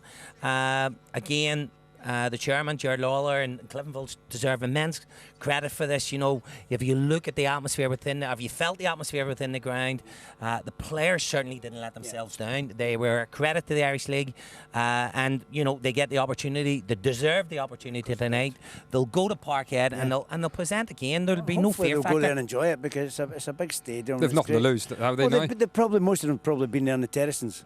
So they'll go there, and it's if they do anything like me, I was in the terrace and went to the park and enjoyed it. So if they do that, then it'll be a good night. Yeah, it'll be another good occasion, won't it, for Cliftonville footballers to go and experience that. Most certainly, and again, they'll go there and represent the Irish League, and they'll go, and I'm sure they will give a good account of themselves. As I say, Tommy has a philosophy of playing. That word philosophy, I love it. It's not bad philosophy. But he'll encourage them to play. That's why, it was such an entertaining game. Cliftonville could have easily parked the bus, as they say, and shut up shop, but they didn't. They came out and they wanted to play. Tommy summarising was absolutely spot on. Middle of the park, in between the two boxes, they were very good at times.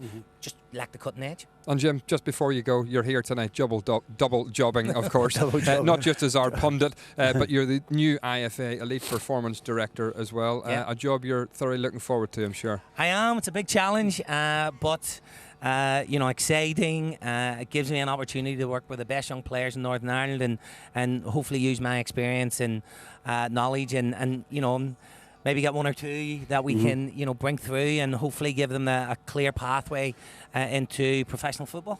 And Frank, back to Belfast, you've been a big hit tonight with both sets of fans singing your name the whole way through the second half. It's been great to have you here, and you enjoyed your evening. Enjoyed it, yeah. Thoroughly enjoyed it. Always enjoy coming to Belfast. I was here 3 weeks ago, so it was I always enjoy it, and and I'll enjoy it tonight. Okay, Frank, Jim, thank you very much indeed. The next live sport we have for you is this Sunday. Join Austin O'Callaghan and the team for the Ulster Gaelic